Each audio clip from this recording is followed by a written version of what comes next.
जैसा कि आपको पता है कि आज माननीय मुख्यमंत्री महोदय ने विभिन्न योजनाओं का शुभारंभ किया है। माननीय मुख्यमंत्री जी, आपने सत्ता भोगने के, सुख भोगने के लिए नहीं बल्कि जन सेवा का माध्यम है। आपने भय भ्रष्टाचार मुक्त सुशासन मुहैया करवाने का काम किया है। और महोदय, आपने ये लोहारू जैसे रेगिस्तानी क्षेत्र को इस मरुभूमि में ये रीजनल अनुसंधान क्षेत्र की स्थापना करने के शिलान्यास के कार्य का शिलान्यास करके के आपने बहुत बड़ी सौगात दी है। इस इलाके को एक बहुत बड़ी अनुपम सौगात दी है। मैं ज्यादा समय न लेता हुआ सर्वप्रथम गुजारिश करूंगा कि महाराणा प्रताप बागवानी विश्वविद्यालय के कुलपति प्रोफेसर समर सिंह जी से वो आए और इस शुभ अवसर पर माननीय मुख्यमंत्री महोदय, माननीय प्रदेश अध्यक्ष महोदय, माननीय सांसद, कृषि मंत्री और आए हुए सभी अतिथियों का स्वागत करें और महाराणा प्रताप बागवानी विश्वविद्यालय के बारे में बताएं। क्योंकि आपको मैं बता देना चाहूंगा कि महाराणा प्रताप बागवानी विश्वविद्यालय उत्तर भारत का दूसरा ये विश्वविद्यालय है। इससे पहले 40 साल पहले सोलन में एक विश्वविद्यालय है, तो उत्तर भारत में ये दूसरा विश्वविद्यालय है। मैं प्रोफेसर साहब से गुजारिश करूंगा कि वो आए और माननीय मुख्य अतिथि महोदय का स्वागत करें, अपने विचार रखें।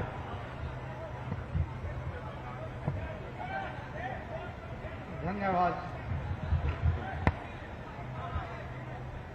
आज इस भव्य अनुसंधान केंद्र के शिलान्यास व उद्यान गोष्ठी के अवसर पर महाराणा प्रताप विज्ञान विश्वविद्यालय की तरफ से मैं सबसे पहले हरियाणा के चहुमुखी विकास व इसकी प्रगति को फास्ट ट्रैक पर लाने पर हमारे सर्वप्रिय, लोकप्रिय, यशस्वी माननीय मुख्यमंत्री श्री मनोहर लाल जी का हार्दिक अभिनंदन व स्वागत करता हूं।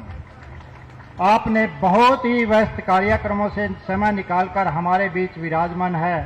सर, जैसे ही आपने हमें समय दिया, दक्षिण हरियाणा में खुशी की लहर दौड़ पड़ी और आपके दर्शन के लिए इतनी भारी संख्या में यहां पर पहुंची। इसके लिए हम सब आपके बहुत आभारी हैं। मैं माननीय अध्यक्ष भारतीय जनता पार्टी श्री ओम प्रकाश धनखड़ जी का यहां पर पहुंचने पर तहे दिल से स्वागत करता हूं।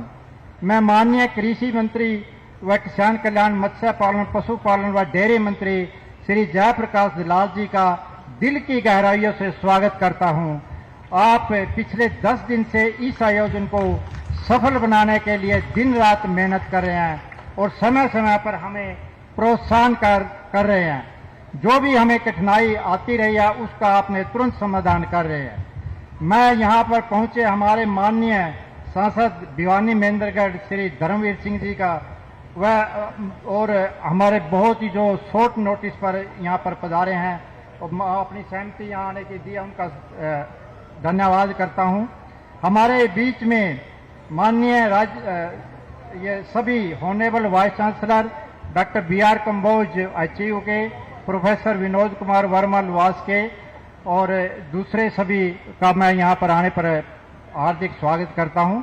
मैं स्वागत करता हूं पूर्व मंत्री रामविलास शर्मा जी का, विधायक श्री सोमवीर सांगवान जी का, विधायक श्री घनश्याम दास जी का, पूर्व विधायक श्री रंजन परमार जी का, जो भी यहाँ पर अपने बहुत सी कीमती समय से निकालकर यहाँ पर पहुंचे हैं और मैं हमारा मान बढ़ाया। बहुत स्वागत है यहाँ पर हमारे DG साहब हरदीप सिंह जी का, दूसरे जितने भी महानुभाव यहाँ पर लुवास के, खासकर हमारे VC साहब हैं जिनका आज यहाँ पर एक उद्घाटन भी था, तो उनका, और जितने भी यहाँ पर मंच पर उपस्थित हैं, बीजेपी के कार्यकर्ता हैं, दूसरे अधिकारी हैं, DC साहब हैं, SP साहब हैं, MHU के अधिकारी हैं, सभी का हम हार्दिक स्वागत करते हैं।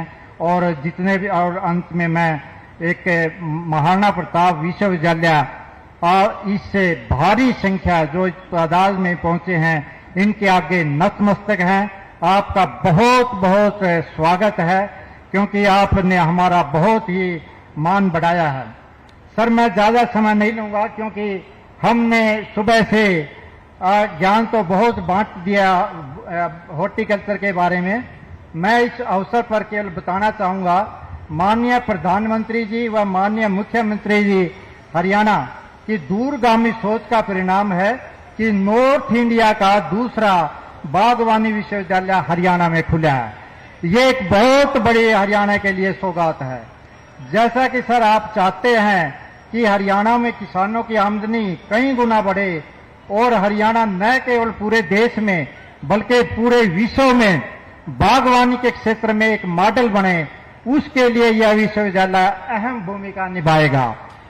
करनाल में मेन कैंपस के साथ साथ इसके अंतर्गत 4 क्षेत्रीय केंद्र चांसोली अंबाला में, रैया इसमें झज्जर में, बजाना जींद में, मुरथल सोनीपत में पहले से स्थापित हैं, जहां पर बाउंड्री वॉल, गेट काम चलाने के लिए ऑफिस की building, high tech green house, retractable float, roof type poly house सब तैयार हैं और ऑपरेशन में हैं आज। और इन पर हम एरोफोनिक और हाइड्रोफोनिक और नई तकनीक पर हमने काम शुरू कर दिया है।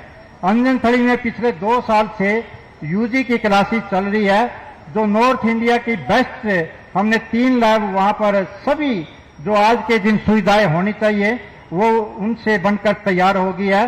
आज हम सब के लिए ये बड़े गर्व का दिन है कि आपने आज यहाँ पर इस विश्वविद्यालय के 5वें एक अनूठे क्षेत्रीय अनुसंधान का उद्घाटन किया है और हम यहाँ पर दक्षिणी हरियाणा में उगाई जाने वाली सभी बागवानी फसलों पर, पौधों पर जितनी भी रिसर्च कर सकते हैं यहाँ पर हम करेंगे। इस इलाके को भरपूर बागवानी से कर देंगे और क्योंकि ये इलाके में हम सोचते थे कि ये बहुत जरूरी है।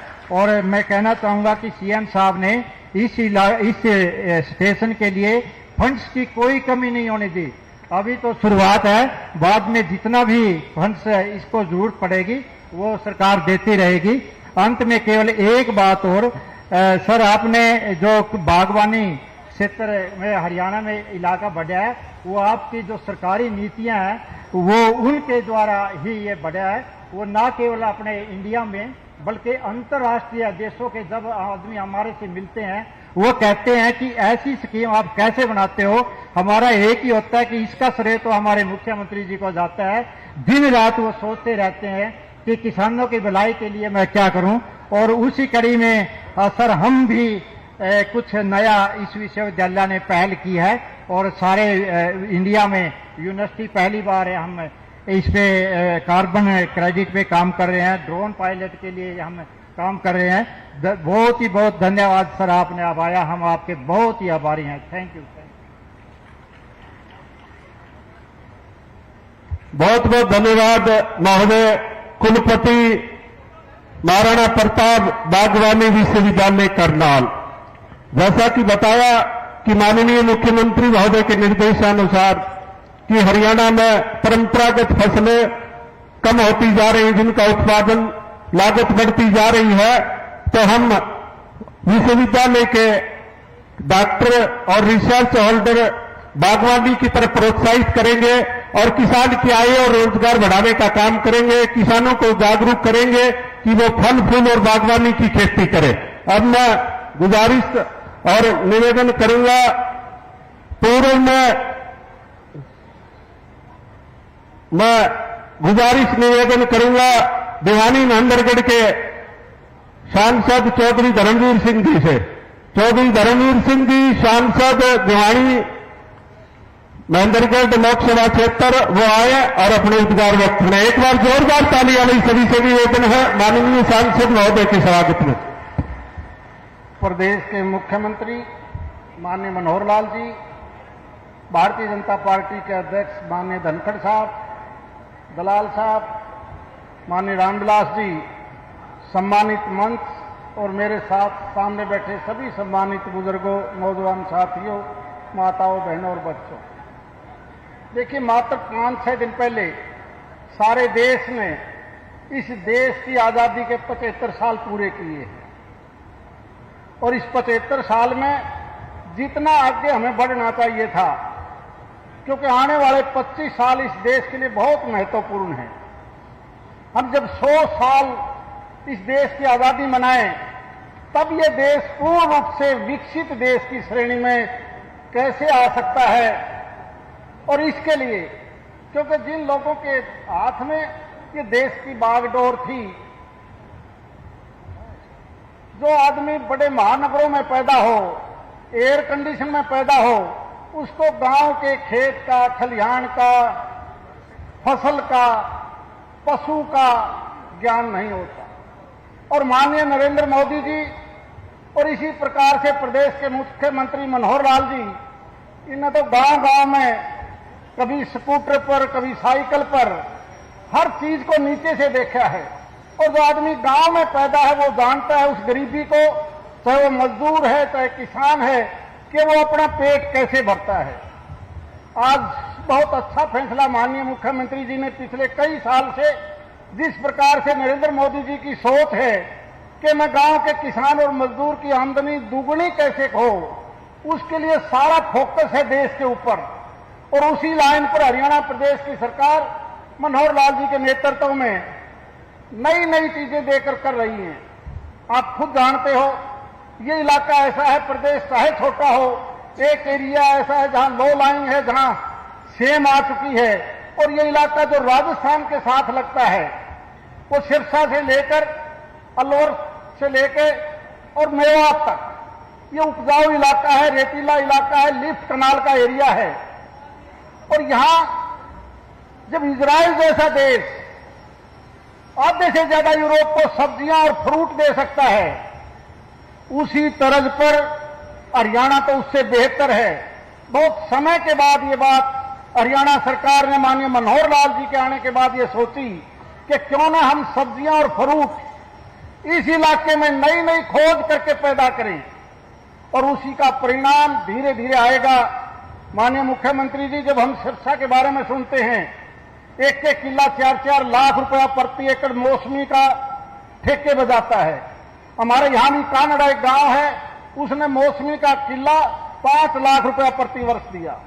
और मैं उम्मीद करता हूं ये जितने भी हमारे डॉक्टर वैज्ञानिक हैं फसलों के, ये इस प्रकार का बीज तैयार करेंगे कि नहरी पानी की बजाय ट्यूबवेल से जो सिट्रस है, जो फ्रूट बनता है सिट्रस का, वो यहां पर भी हम उससे अच्छा पैदावार कैसे कर सकते हैं। और 5 लाख रुपया प्रति एकड़ का जिस दिन हमें किसान को वही मौसमी का किन्नू का मिलेगा, तो मैं मान के चलता हूं दुगुनी नहीं, तीगुनी और 4 गुनी आमदनी हो सकती है इस इलाके के अंदर। केवल यही नहीं, बहुत सी चीजें ऐसी हैं इस इलाके के अंदर जो केवल आपकी नई जो सोच है एग्रीकल्चर के हिसाब से, ऑर्गेनिक फसल कैसे पैदा हो, जो पशुधन रखता है आज उसका भी कार्यक्रम है, क्योंकि किसान के साथ साथ पशु से भी उसकी आमदनी बढ़ती है। और आजकल एक एक हरियाणा प्रदेश में एक एक भैंस करोड़ों रुपए का इनाम लेके आती है।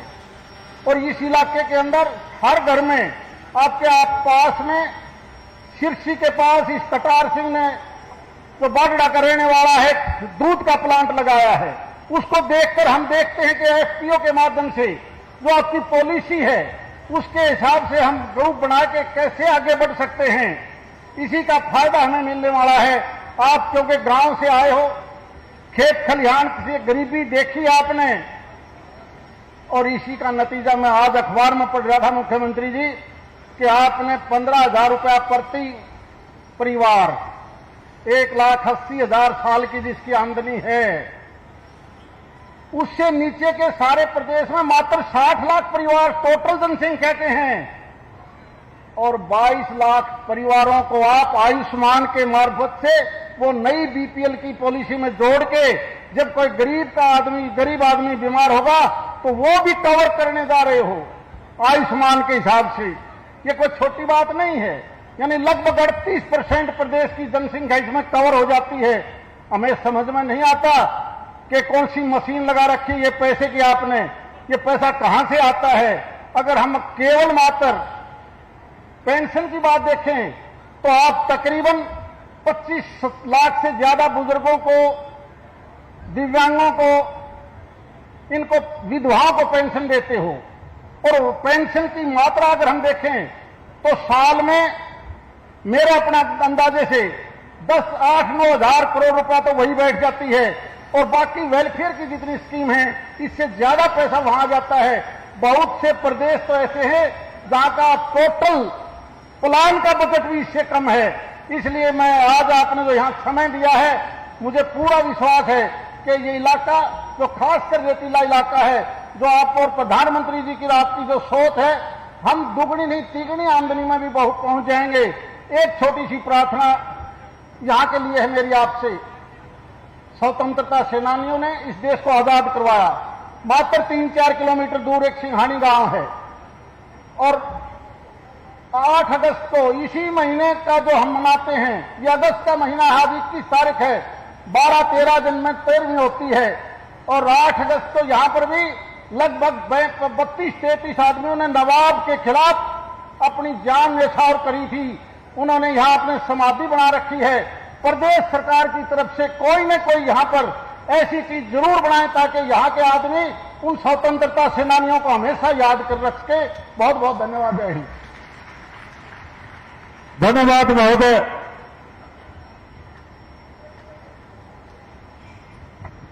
बोलो भारत माता की। पहली बात तो ये है, जब तक स्टेज का आखिरी आदमी नहीं चला जाता, ये भाई बाहर खड़े हैं, इनको पुलिस वालों से प्रार्थना अंदर आने दें। भूखे हो, प्यासे हो, चाहे बीड़ी पीड़ी हो, एक भी आदमी उठेगा तो मेरे से नरोश के संबंध टूटेंगे। और ये मैं मुख्यमंत्री जी को बताना चाहता हूं, मुख्यमंत्री जी, ये हरियाणा की पहली ऐसी रैली है जो व्हाट्सएप का मैसेज देके हुई है। किसी गांव में गए थे भाई, सारे कार्यकर्ता बीजेपी के हो, हाथ करके कहता था किस तरह की सूचना मिली थी, इस खुशी में आए हो कि हमारे यहां विकास हो रहा है, और विकास करने वाले मुख्यमंत्री आए हैं। तो आपको गर्मी लगे, प्यास लगे, उठना नहीं है। जब तक मुख्यमंत्री आखिरी लाइन नहीं बोल देते, एक भी आदमी भाई नहीं उठेगा। और ये बाहर रोक रखे हैं, हजारों आदमी, इनको अंदर आने दो। पुलिस वालों से प्रार्थना है कि पेड़ की छांव के धूप में खड़े हो जाएंगे, इनको आने दो। और अब मैं प्रार्थना करता हूं हमारे भारतीय जनता पार्टी के जो सबसे पुराने नेता, जिसने पार्टी का संगठन खड़ा किया, आदरणीय रामविलास शर्मा जी, वो आए और आशीर्वाद सब लोगों को दें। जोरदार तालियां एक बार प्रोफेसर रामविलास शर्मा जी के स्वागत में, जोरदार तालियां। हरियाणा के लोकप्रिय मुख्यमंत्री आदरणीय श्री मनोहर लाल जी, हरियाणा भाजपा के जुझारू प्रदेश अध्यक्ष श्री ओम प्रकाश जी धनखड़, लोहारू के विधायक, हरियाणा सरकार में कृषि मंत्री, यशस्वी कृषि मंत्री भाई श्री जेपी दलाल, हमारे लोकप्रिय सांसद भिवानी महेंद्रगढ़ लोकसभा से चौधरी धर्मवीर सिंह, हमारे भिवानी के विधायक श्री घनश्याम जी सराफ, दादरी से विधायक श्री सोमवीर सांगवान, पार्टी के जिला अध्यक्ष शंकर जी धूपड़, पार्टी की प्रदेश की मंत्री सरोज सिहाग, मंच पर विराजमान वाइस चांसलर श्री कमल सिंह जी, विनोद वर्मा जी, बीआर कंबोज साहब, भाई और बहनों, के तो मारे भादवा को घाम और के मारे सीरी को, पर इस मैं जेपी दलाल को बधाई देता हूं कि इस गर्मी में इतनी बड़ी हाजिरी टिब्बा की टाट पर इकट्ठी है माननीय मनोहर लाल जी को देखने के लिए, उनको सुनने के लिए। जेपी दलाल एक पहली बार शिवराण सरदारी को ऐसा चौकीदार मिला है, गांव गांव में घूमते हैं। आज यदि हम चौधरी बंसीलाल को याद नहीं करें, इन बाड़ों के टिब्बों में सबसे पहले नहर चौधरी बंसीलाल ने बनवाई, पर इन नहरों में आखिर तक पानी श्रीमान मनोहर लाल जी ने पहुंचाया। 2017 में हम अपने मुख्यमंत्री मनोहर लाल जी को ऊंट पर बिठा के पाजू में लेके आए थे और नहर का पानी दिखा था। ओम प्रकाश जी बड़वा वाले उस समय विधायक थे। मैंने विधानसभा में पूछा, ओम प्रकाश जी सही बताओ। बोले जी पानी तो नहर में पाजू में उस दिन आया। आज ये सारा इलाका काम उसको कहते हैं जो सर पर चढ़ करके बोले। आज हमारे माननीय मुख्यमंत्री जी के कार्यकाल में 8 साल में इस बालू रेत की सुध किसी ने ली है। नहरों में पानी आया है, पर कई कांग्रेस जो है ये शौरान सरदारी, ये सांगवान खाप यहां पर सुन रही है। जब श्रीमती इंदिरा गांधी ने भिवानी में चौधरी बंसीलाल जी को स्टेज से उतार दिया था, हरियाणा विकास पार्टी बनाई थी, भारतीय जनता पार्टी ने 9 अगस्त 1996 को चौधरी बंसीलाल को मुख्यमंत्री बनाया कि नहीं बनाया? आज बिना भारतीय जनता पार्टी के बिना कोई लाल माई का लाल नहीं बना। अरे इब मनोहर लाल महारा अपना लाल हो गया घर में भाई। भारतीय जनता पार्टी ये राजनीति की गंगा है। आज रवि महमिया ने बीजेपी में हमने उनका स्वागत किया। बहन मुकेश पहाड़ी का हमने स्वागत किया। थोड़े से दिन पहले चौधरी धर्मवीर को मैं लेके आया। हाँ, जो बात है इतिहास है वो मैं अपने कुनबे को नहीं बताऊं तो किसको बताऊं? सोमवीर सांगवान थोड़ा सा चूक कर गया, पर चलो भूला भटका मानस तो अपनाए हैं। अगले 20-25 साल भारतीय जनता पार्टी की ये गंगा बहेगी। कई लोग सपने ले रहे हैं। एक इटली का भांजा ऐसा है, वो पाटोरी गोज में हाथ दिए तो अच्छा लगता है, पर जब मुंह खोले तो बटोरे माते जिसको गोद से निकले। सपने ले रहा। हमने विधानसभा में बाढ़ के साथ में खड़े होकर गालियां नहीं दी सरदारों। हमने विधानसभा में एक आदमी को कहा था, एक गांव में नंबरदार मर गया, पड़ोस का छोरा मात बूझन लग गया, माई नंबरदारी किसके आवे? बोले भाई उमराव के। बोले उमराव भी मर जा तो? बोले रमजा के। बोले रमजा भी कितने एक्सीडेंट में चला जा तो? मां समझ गई। बोला बेटा सारा गांव मर जाइयो, तेरा नाम नंबरदारी में नहीं।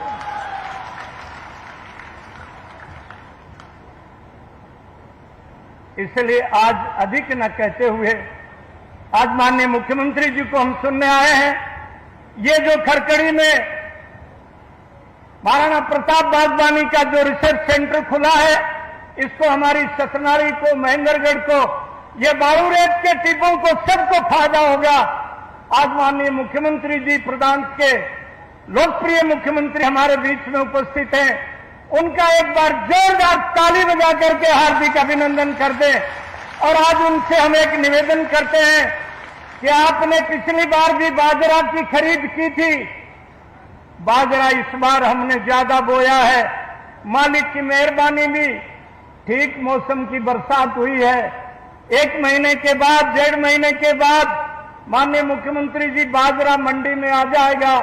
इस बार भी उसी तरह से आप बाजरे की खरीद करेंगे। और ये जो हमारा इलाका है, इसमें आपने ये राजगढ़ सड़कों पर, नहरों में जो अतिरिक्त पानी आपने भिजवाया है, उसके लिए हम आपका आभार प्रकट करते हैं।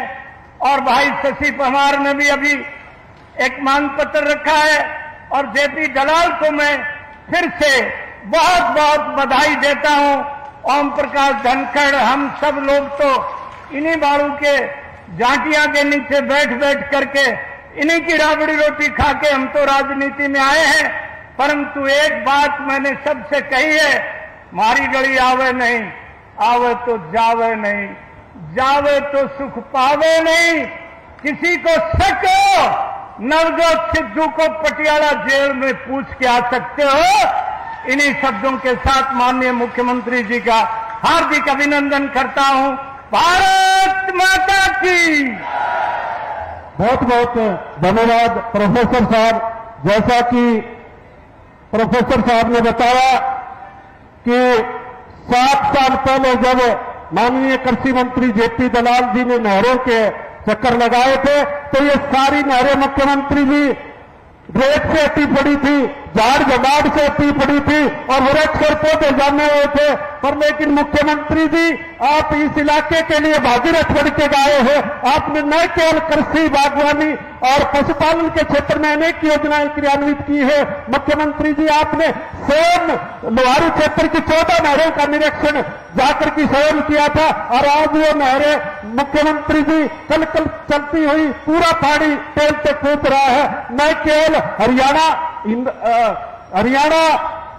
विधानसभा क्षेत्र ट्रेन पर पड़ता है। मुख्यमंत्री जी आप अंत्योदय की भावना से कार्य कर रहे हैं, बिना मांगे गरीब आदमी को हक दे रहे हैं। तो महोदय आज ये हरियाली और आज ये किसानों के चेहरे खिले हुए हैं, ये कभी आपको नहीं भूल पाएंगे मुख्यमंत्री जी। और मैं आपका साथ छोड़ेंगे, आपके प्रति वफादारी निभाते रहेंगे। मैं भी ज्यादा समय न लेता हुआ गुजारिश और निवेदन करूंगा प्रदेश अध्यक्ष भाजपा श्री ओम प्रकाश धनखड़ जी से।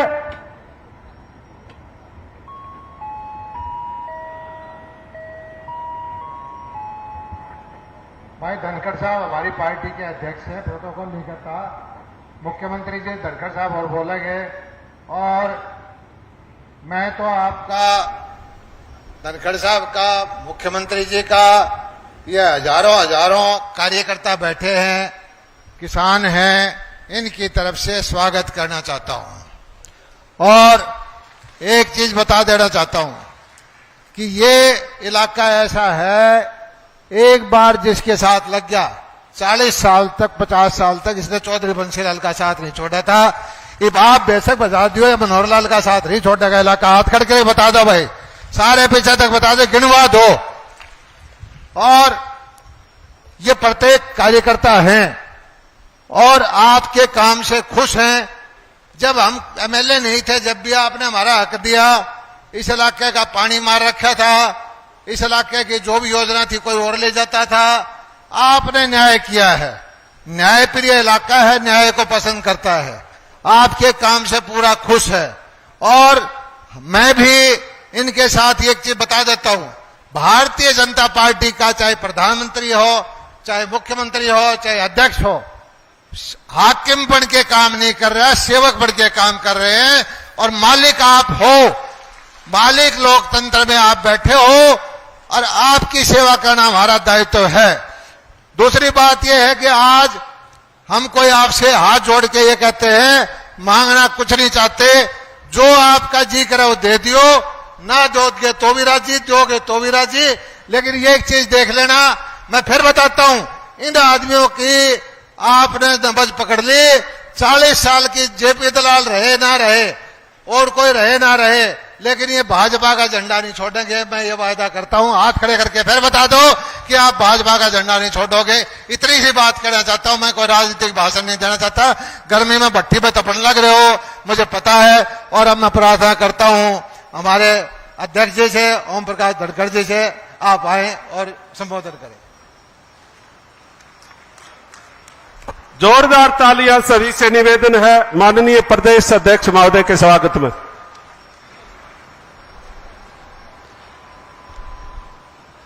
बहुत ही आदर के योग्य हमारे लोकप्रिय मुख्यमंत्री आदरणीय मनोहरलाल जी, आज की जनसभा का जिन्होंने आपको न्योता दिया, आप सबको बुलाया और ऐसे बढ़िया मौके पे बुलाया, और इस गर्मी में राम भी ऊपर से एक टेंट और ताड़ने लग रहा है, वो भी आपका ख्याल कर रहा है। तो ऐसे मौके पर जिन्होंने न्योता दिया और एक अच्छे काम के लिए न्योता दिया हॉर्टिकल्चर यूनिवर्सिटी का रीजनल सेंटर बनाने के लिए, ऐसे कृषि मंत्री जेपी दलाल जी, सांसद धर्मवीर सिंह जी, हमारी पार्टी के वरिष्ठ नेता रामविलास शर्मा जी, विधायक सोमवीर सांगवान जी, विधायक घनश्याम सराफ जी, भाई मुकेश डागर जी, हमारे शशि परमार जी पूर्व विधायक, हमारे तीनों वाइस चांसलर सुमेर सिंह जी, वर्मा जी, कंबोज जी, और अगर लोहारू हल्के में जनसभा हो और विजय शेखावत और कमलेश बोड़ूका का नाम ना लेऊं तो लगता है बीजेपी पूरी नहीं होती, क्योंकि ये पार्टी ऐसी है, यहां लोग जिंदगी भर काम करते हैं। हमारे कोई एक बार पार्टी से जुड़ जाता है वो जिंदगी भर जुड़ के रहता है, और इसलिए आप देख रहे हो कि पार्टी के कार्यकर्ता वर्षों वर्ष पार्टी का झंडा उठाए हुए चलते हैं, और यही संदेश दलाल साहब ने आपको दिया है कि आप एक बार पार्टी से बंध जाते हो, जुड़ जाते हो, तो भारतीय जनता पार्टी ऐसा दल है जो जुड़ जाए उससे फिर पार्टी छूटती नहीं है, क्योंकि इस पार्टी का खास बात यह है कि इसमें असल में भारत माता की जय है। यानी एक शब्द में भारतीय जनता पार्टी को व्याख्यायित करना हो, एक बात में भारतीय जनता पार्टी को व्याख्यायित करना हो, तो भारतीय जनता पार्टी का सारा मुकाम एक ही है, भारत माता की जय। इस काम के लिए सब लोग काम करते हैं जो मंच पर हैं। और दूसरी खास बात है वो है अंत्योदय। जो इलाका विकास में सबसे ज्यादा पिछड़ा हो, जो इलाके को सारी चीजें नहीं मिले हो, वर्षों से जिस इलाके को उपेक्षा सही हो, हमारे मुख्यमंत्री जी ने तो जब पार्टी का काम करते थे तब भी इस विषय को लेकर चले, और अब भी इस विषय को लेकर चले कि सबसे ज्यादा पहले कौन सी चिंता की, जिसकी चर्चा मेरे से पूर्व वक्ता कर रहे थे, रामविलास जी कर रहे थे, कि पानी पहुंचाने की बात करो तो वहां करो जहां पानी पहुंचा नहीं है, टेल तक पानी पहुंचाने की बात करो। ये भारतीय जनता पार्टी का काम नहीं, ये भारतीय जनता पार्टी का दर्शन है। जिस इलाके की आमदनी कम है, आपने मोदी जी का भी देखा, मुझे याद है बंसीलाल जी को याद कर रहे थे धर्मवीर जी, सोमवीर जी, बंसीलाल जी के भाषण याद होंगे आपको भी मेरे को भी, जब बंसीलाल जी कहा करते ये जो यमुना के साथ का इलाका है और भाई वो धान की खेती करते हैं, हम बाजरे की खेती करते हैं, और वो हमको बागड़ी कहते हैं, और वो जो है वहां के जो खादर के लोग हैं और हमारे रिश्ते नहीं करते। लेकिन मोदी जी की सरकार आई तो बाजरे के दाम धान के ऊपर के गए, और बाजरे और धान आड़ा किसान बराबर करके दिखाया, इससे कोई खादर आड़ा और चाहे बागड़ आड़ा हो, रिश्ते में कोई फर्क वाली बात नहीं। बल्कि खादर के लोग सोचते हैं कि बागड़ की तरफ बढ़ा जाए। और आज तो जो दलाल साहब आपके लिए लेकर आए हैं वो हॉर्टिकल्चर का रीजनल सेंटर लेके आए हैं, बहुत बहुत बधाई की बात है। अब यहाँ किस तरह से मुझे लगता है दलाल साहब के मन में ऐसा सपना है कि जैसे इजराइल का भी ऐसा इलाका, जैसे लोहारू का इलाका, और उसने जिस प्रकार से अपना विकास किया है हॉर्टिकल्चर के मामलों में, लोहारू के इलाके का भी वो सपना पूरा करना चाहते हैं। इसलिए हॉर्टिकल्चर का सेंटर यहाँ खरकड़ी में बन रहा है। मुझे लगता है कि आने वाले समय में जिस प्रकार का आपका नाम होगा, मैं एक बार इजराइल के एक किसान के फार्म पर था तो मुझे कहने लगा वो किसान कि धनखड़ साहब, दलाल साहब से पहले यह ड्यूटी मेरी थी कृषि मंत्री वाली, ने बोला यूं बताओ आप एक स्टेट के कृषि मंत्री हो, किसान को कैसी खेती करनी चाहिए। ये सारे वाइस चांसलर और कृषि विभाग के अधिकारी बैठे हैं। मैंने कहा खेती उद्यमशील होनी चाहिए कि किसान अपना क्या मैंने क्या मैं और जोड़े, जे न्यू की न्यू करी जा तो उससे पार नहीं पड़ेगी इस जमाने में, उसमें कुछ न कुछ अपना और जोड़ना चाहिए, कुछ उद्यम करना चाहिए जिससे वो अपना बेहतर फायदा ले सके। वो कहने लगा मैं आपको बताऊं। मैं कहा बताओ। बोला किसान को फैशनेबल खेती करनी चाहिए। बोला क्या मतलब। बोला 5-4 रंग की शिमला मिर्च उगावे, किसी न किसी रंग में फंसे जावे ग्राहक, 5-4 रंग की गाजर उगावे, अलग अलग साइज के टमाटर उगावे। उसने मेरे को स्लाइड दिखाई तो मैं कहता चाहना चाहता हूं सुमेर सिंह को कि आप भी अब फैशनेबल कृषि का सेंटर बना दो इसको, जिससे तरह तरह के फैशन की खेती यहां पर हो। किसी न किसी में तो ग्राहक देख कर फंसे जा, किसी को कौन सा रंग पसंद आओगा और किसी का कौन सा रंग पसंद आओ। एक बात मैं और कहना चाहता हूं कि हमारी अर्बन जो है आबादी बढ़ रही है और हर आदमी हरियाली पसंद करता है। अपने तो खेत हैं, जांडी हैं, फसल उगती है, सावन का महीना है, लगातार हरियाली चारों तरफ दिखाई दे रही है। लेकिन जो फ्लैटों में रहते हैं, जो शहरों में रहते हैं, दिल उनका भी करता है हरियाली दिखे। और एक नई चीज जो है, मैं दलाल साहब को भी कुछ दिन पहले ये बात मैंने फोन करके कही थी और आज मैं वाइस चांसलर साहब को भी कह रहा हूं कि जो ऑर्नामेंटल पौधे हैं, जो घरों में सजाए जाते हैं, कुछ अंदर सजाए जाते हैं, कुछ घर के बाहर सजाए जाते हैं, उन सब का भी कोरस शुरू कराओ। इनकी बिक्री शहरों में आजकल बड़ी भारी हो रही है। इनको संभालने वाले और इनकी बिक्री एक नए जमाने की जरूरत है, क्योंकि हर आदमी को हरियाली चाहिए। तो ऑर्नामेंटल खेती के जो है आप ऐसे कोरस शुरू कराओ, जिससे सजावटी पौधे जो घरों के अंदर और बाहर होते हैं और सजावटी फूल जो घरों के अंदर और बाहर होते हैं, उसकी खेती पर भी आप अपने को बढ़ाइए। एक बात मैं कृषि मंत्री के समय से कहता आया हूं, आज फिर से उसको दोहरा रहा हूं। दलाल साहब को भी, मुख्यमंत्री जी को भी ये आग्रह मैं करता रहा हूं और इनके ध्यान में भी है कि किस तरह से हमारे आसपास बहुत बड़ा बाजार है दिल्ली का, और हमको अपने बहुत सालों से जो हम अनाज उगाते रहते हैं, अब अनाजों में तो और भी कई राज्य आगे आ गए हैं। गेहूं में मध्य प्रदेश आगे आ गया है, धान में छत्तीसगढ़, झारखंड आगे आ गए हैं। हमको हॉर्टिकल्चर की दिशा में बढ़ना चाहिए। उस नाते से पशुपालन की दिशा में बढ़ना चाहिए, फिशरीज की दिशा में बढ़ना चाहिए। और दिल्ली की ये जो 4 करोड़ लोगों की मार्केट है, इस पर कब्जा करना चाहिए। ये बहुत बड़ी मार्केट है। अगर इस मार्केट को हम पकड़ लेंगे तो हमारे जेब में कभी पैसों की कमी नहीं रहेगी। हमारे यहां से सब्जियां जाएं, हमारे यहां से दूध जाए। हम ऐसे इतने दिल्ली के नजदीक हैं, इसलिए एक ब्रांड भी हरियाणा सरकार का रजिस्टर हुआ है, हरियाणा फॉर फ्रेश। हम आज के शाम का दूध आज दिल्ली में पिला सकते हैं। आज के दिन की सब्जियां आज शाम को दिल्ली में बनवा सकते हैं। और आज शाम को तो आज दिन में तोड़े हुए फूलों से दिल्ली की किसी भी मैडम का जन्मदिन मनवा सकते हैं। ऐसा हरियाणा है। हमारी सड़कें इतनी अच्छी हैं, हमारे रास्ते इतने अच्छे हैं, और हमारे पास ऐसा नजदीक है, 3 तरफ से हम दिल्ली से घेरते हैं। जो बाकी बातों में इसका जोर लगाते हैं, इस बात में भी इस बात का जोर लगाएं। निश्चित रूप से एक बात मैं और कहूंगा, मैंने भी एक ऐसा रीजनल सेंटर जो है रैया में खुलवाया था, लेकिन कांग्रेसी यानी उसका टोक लगा दी थी। कई दिन धरने पर बैठे रहे। इसलिए मैं कहना चाहता हूं, इनसे जरूर बचियो। रैया में वो टोक लगा के बैठ गए थे धरना दे के, कोई न कोई काड़ी हांडी पहले टांग लियो, कांग्रेसी कोई नजदीक नहीं आवे। वैसे तो रामविलास जी कह रहे थे कि कांग्रेस की जो हालत हो गई है, उस हालत में से अब घनी गुंजाइश नहीं है। कुछ भाई तो आ गए हैं और कुछ दरवाजा खटखटा रहे हैं। अभी पूछ रहे थे मुख्यमंत्री जी, दरवाजा खटखटाया जा रहा है, खोल ले कि ना खोल लें, ऐसा माहौल है, उसको आप समझ लीजिए। अब कांग्रेस जिस बिखराव पर है, मेरे इशारे से समझ गए होंगे कि आप कौन कौन खटखटा रहे हैं। ये भारतीय जनता पार्टी का बढ़ता हुआ कुनबा और आपका भारतीय जनता पार्टी के बढ़ता हुआ जन समर्थन, पूरा माहौल बदल रहा है। इसलिए ठीक कहा था दलाल साहब ने, अब भारत माता की जय की पार्टी है तो भारतीय जनता पार्टी है। गरीब आदमी, अंतिम व्यक्ति के लिए वाटर मैनेजमेंट का सबसे ज्यादा फायदा जो मनोहर लाल जी की सरकार में हुआ, वो इस जिले को हुआ है, इस इलाके को हुआ है।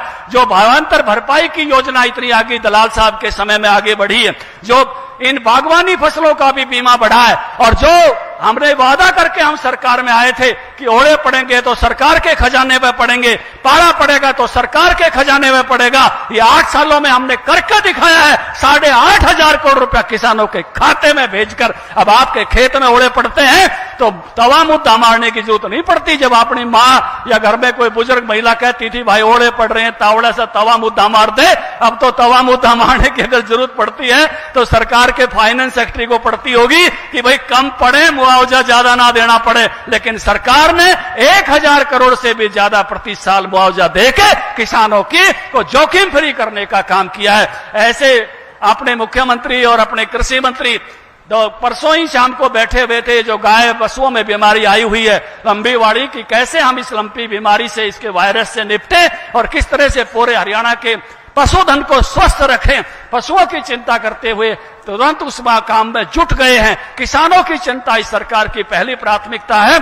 मैं एक बात कहना चाहता हूं कि दिल्ली में मोदी जी की सरकार, हरियाणा में मनोहर लाल जी की सरकार, इससे पहले की सरकारों से तुलना कर लो। कोई ऐसी सरकार थी जिसने किसानों को किसान सम्मान निधि दी हो?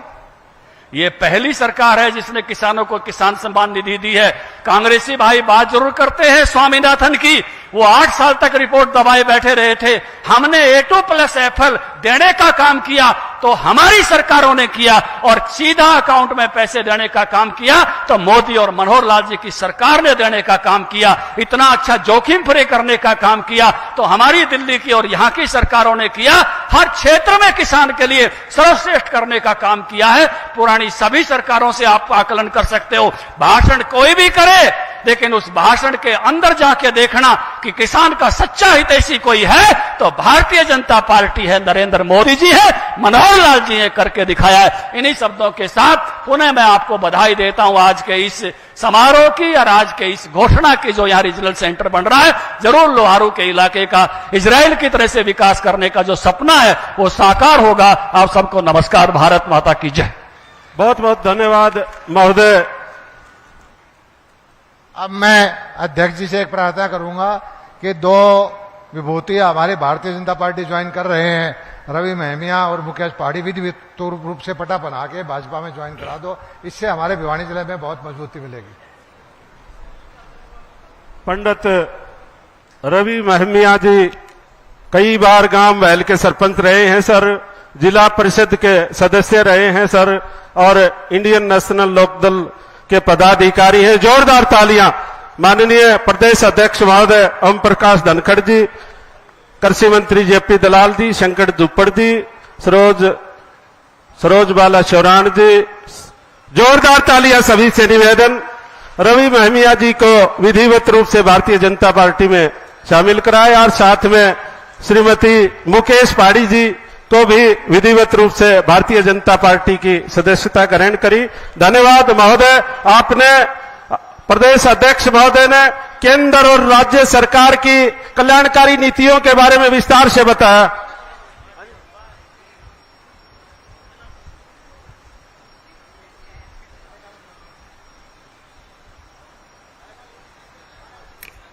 मैं निवेदन करूंगा भाई रामकेश जीवनपुरिया से एक बहुत बढ़िया भजन आप प्रस्तुत करें कि ये पशुधन की धूम पूरे देश में नाच रही है। गाना शुरू करें भाई।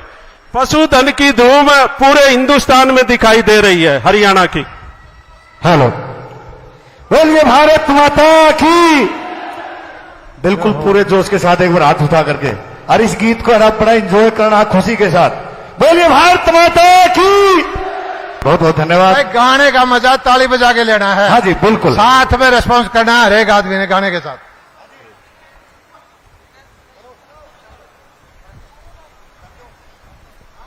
शुरू करो भाई, रामकेश जी शुरू करें। हाँ जी हाँ जी।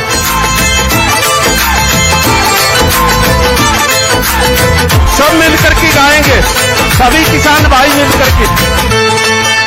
पशुपालन में है कमा दिन रात मेहनत करता है। मुर्रा लागी नंबर 1 पे दूध के टैंक यू भरता है। सारे मिलके सेवा कर रे बोले इनका काम रे। हरियाणा पशुधन का दुनिया में हो रहा नाम रे। हरियाणा जोरदार तालियां सभी से निवेदन। दुनिया में हो रहा नाम रे। हरियाणा पशुधन का दुनिया में हो रहा नाम रे।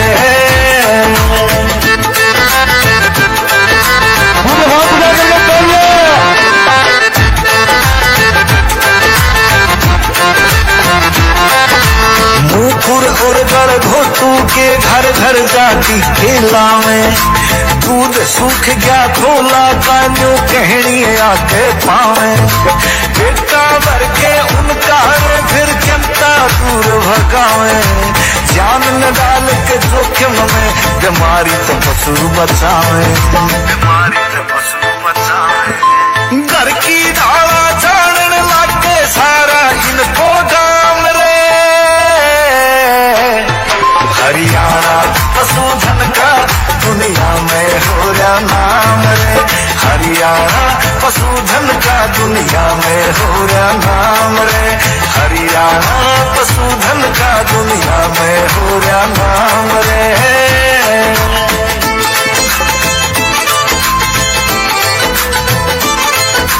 बोलिए भारत माता की।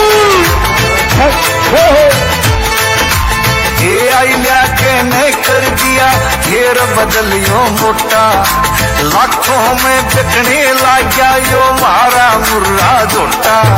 नस्ल सुधर की पशुआ की दुख भाग गया यो छोटा, बाल की भी कम पड़ जा सेना देवे थी एक लोटा। ये पशुआ पे भी बहुत घने ये बट्टे से इनाम रे। हरियाणा पशुधन का दुनिया में हो रहा नाम रे। हरियाणा पशुधन का दुनिया में हो रहा नाम रे। हरियाणा पशुधन का दुनिया में हो रहा नाम रे। की आवाज दिल्ली तक ताली बजा के जोरदार तालियां भाई, सारे दिल्ली तक जोरदार ताली बजाएंगे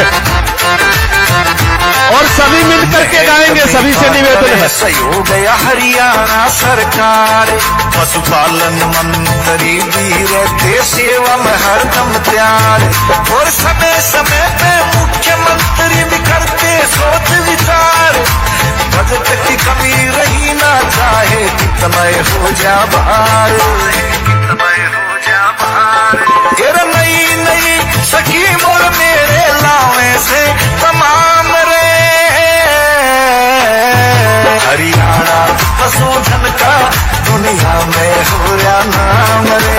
हरियाणा पशुधन का दुनिया में हो रहा नाम रे। हरियाणा पशुधन का दुनिया में हो रहा नाम रे। हाथ उठाएंगे सभी, भारत माता की।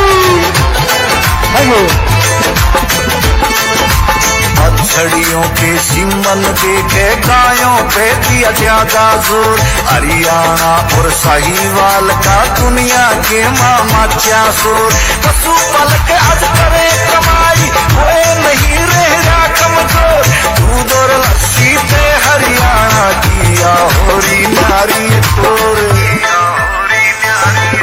सुमीत दुनिया कनवारा आज कर रहा से गुणगान रे। हरियाणा पशुधन का दुनिया में हो रहा नाम रे। हरियाणा पशुधन का दुनिया में हो रहा नाम रे। हरियाणा पशुधन का दुनिया में हो रहा नाम रे। भारत माता की। बहुत बहुत धन्यवाद। जोरदार तालियां। हरियाणा के पशुधन का दुनिया में हो रहा नाम रे। और हरियाणा का जोटा पूरी दुनिया में मुर्रा नस्ल का जोटा और भैंस प्रसिद्ध है, जो कि ब्लैक गोल्ड के नाम से जानी जाती है। माननीय मुख्यमंत्री महोदय के कुशल नेतृत्व में आज हरियाणा नए कीर्तिमान स्थापित कर रहा है और हरियाणा की गिनती आज विकसित प्रदेशों में हो रही है। हरियाणा ऐसा प्रदेश बन गया है कि जहां बिन मांगे गरीब को हक दिया जा रहा है और हरियाणा में सेवा का अधिकार नियम लागू करके और घर बैठे ही योजनाओं का, सरकार की योजनाओं का लाभ मिल रहा है। मैं ज्यादा समय न लेता हुआ गुजारिश और निवेदन करूंगा, गरीब किसान और मजदूर के सच्चे हितैषी, युवाओं को योग्यता के आधार पर रोजगार देने वाले, अंत्योदय की भावना से कार्य करने वाले, भय भ्रष्टाचार मुक्त सुशासन मुहैया करवाने वाले माननीय मुख्यमंत्री मेरी तरफ देख रहे हैं तो मैं ज्यादा समय नहीं लेगा। मैं गुजारिश करूंगा माननीय मुख्यमंत्री महोदय से कि वो आशीर्वचनों से अनुग्रहित करें। एक बार जोरदार तालियां माननीय मुख्यमंत्री महोदय के स्वागत में। बोलिए भारत माता की, बोलिए भारत माता की। मुख्यमंत्री मनोहर लाल जिंदाबाद, मुख्यमंत्री मनोहर लाल जी जिंदाबाद, प्रधानमंत्री नरेंद्र मोदी जिंदाबाद, प्रधानमंत्री नरेंद्र मोदी जी जिंदाबाद। एक बार माननीय मुख्यमंत्री महोदय के स्वागत में जोरदार नारे लगाएंगे। जोरदार तालियां सभी से निवेदन, जोरदार तालियां, दिल्ली तक आवाज जानी चाहिए।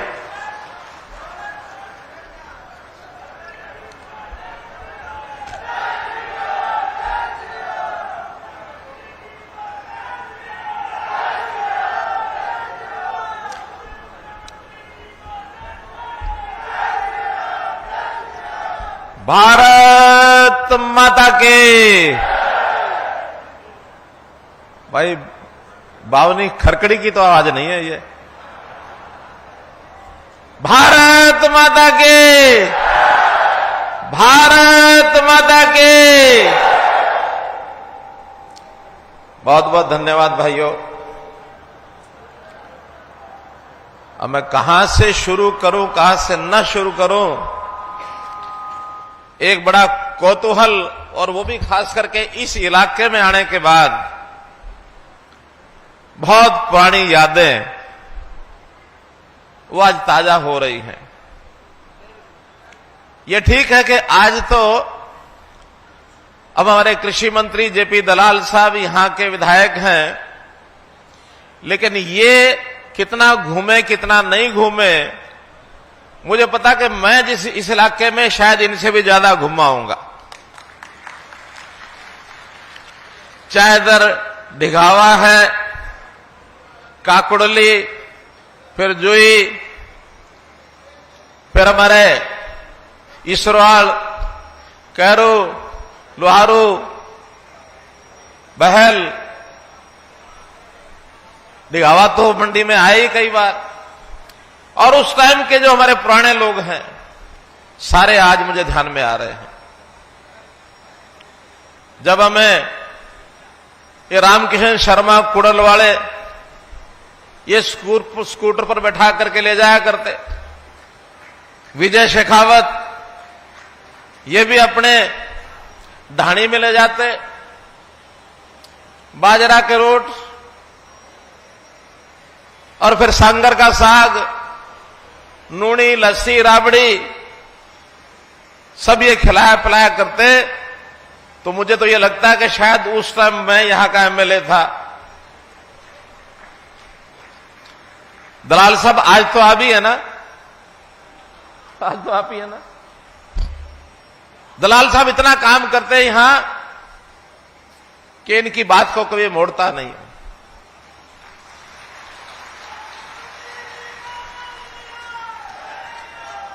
आज इन्होंने परिश्रम करके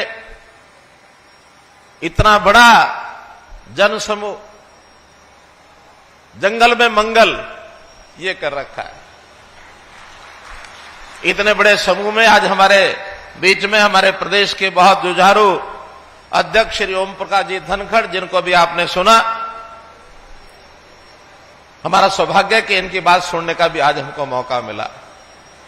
खूब भागदौड़ करके पूरे प्रदेश में पार्टी के संगठन को मजबूती से आप खड़ा कर रहे हैं। और फिर क्या कहने हमारे सांसद चौधरी धर्मवीर सिंह जी, रोजाना कुछ ना कुछ नई बात हमको ये बताते हैं। वैसे तो बहुत लोगों को पानी का श्रेय जाता है, लेकिन इस इलाके में पानी लाने की मुहिम जितनी जोरदार तरीके से इन्होंने उठाई है, और मैं समझता हूं कि हमारी जो इरिगेशन की, सिंचाई की जो पॉलिसी है, उसका सबसे ज्यादा लाभ ये जो लोकसभा का क्षेत्र है वो सिवानी से लेकर के और ठेठ नांगल चौधरी तक पूरा जो बॉर्डर का इलाका है, टेल के आखिरी छोर तक पानी पहुंचाना, टेल तक पानी को लेके जाना, और फिर चाहे नहरें हैं, चाहे पाइपलाइन के द्वारा पानी पहुंचाने की बात है, चाहे खाड़ बनाने की बात है, चाहे लिफ्ट इरिगेशन का विषय है, माइक्रो इरिगेशन की बात है। मैं समझता हूं कि हरियाणा, दक्षिण हरियाणा में आंदोलन तो हमने 66 से पहले चलाया होगा यहां अलग हरियाणा बनाने का। चौधरी बंसीलाल जी ने यहां नहरें, खालें, दजवाए ये तो बहुत बढ़ा दिए थे, लेकिन पानी लाने का काम इस पिछले 50 साल में नहीं हो पाया था, जो अब इस 8 साल के अंदर हमने लाने का काम किया। तो भाइयों बहनों, आज बहुत सौभाग्य की बात है कि हमारे मंच पर दो विधायक भी बैठे हैं। भिवानी से घनश्याम जी सराफ हैं, चरखी दादरी से भाई सोमवीर सांगवान हैं, और हमें आशीर्वाद देने के लिए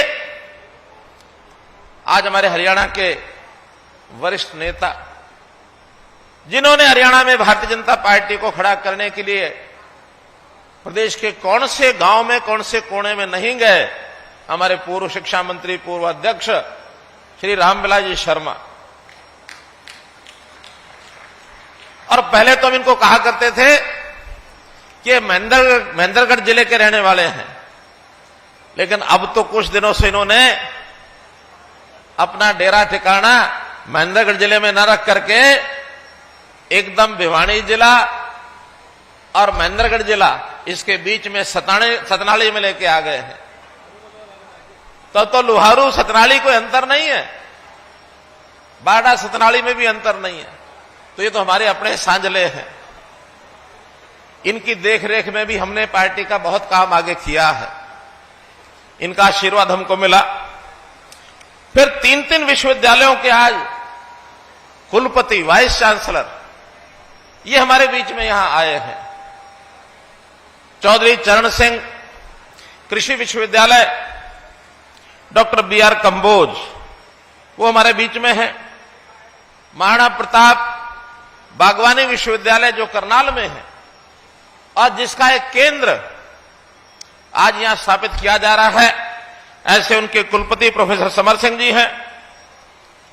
और लाला लाजपत राय पशु विश्वविद्यालय, पशु चिकित्सा विश्वविद्यालय लुवास जिसको हम कहते हैं, उनके कुलपति डॉक्टर विनोद कुमार वर्मा वो भी आज हमारे बीच में उपस्थित है।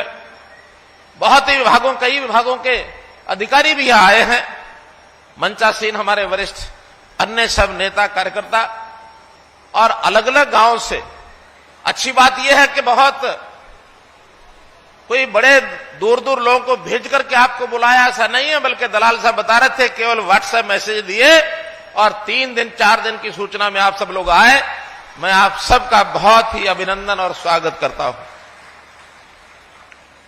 भाइयों बहनों, कमलेश भोड़ुका जैसा बताया वो भी हमारे बड़े पुराने साथी, इन्होंने भी हमारे जेजेपी के, बीजेपी के जिला अध्यक्ष भी यहां आए हुए हैं। बहुत कार्यकर्ता आए हुए हैं, सबका नाम लेना संभव नहीं है। तो आज तो मैं इतना ही कहूंगा कि इस अवसर पर जो ये खेती के लिए, पशु चिकित्सा के लिए जो 2 नए जो आयाम यहां खड़े किए जा रहे हैं, 2 अनुसंधान केंद्र बनाए जा रहे हैं और साथ ही आज 224 करोड़ रुपए के 16 परियोजनाएं, उनका उद्घाटन और शिलान्यास यहां किया गया है। इस अवसर के ऊपर आपको बहुत बहुत बधाई, बहुत बहुत शुभकामनाएं। भाइयों बहनों, जैसा हम जानते हैं, जब इस देश में अनाज की कमी आई थी तो इस उत्तर भारत ने, खास करके हरियाणा, पंजाब का भी नाम ले सकते हैं, यहां के किसानों ने हरित क्रांति इसके माध्यम से और पूरे देश के अन्न संकट को खत्म किया था। भरपूर अनाज पैदा किया, अपने देश के लोगों का पेट भरने का काम ये हम लोगों ने किया और इतना पैदा कर दिया कि अब तो सरप्लस होने लग गया। गोदामों में पड़ा पड़ा खराब भी हो रहा, खाया नहीं जाता है।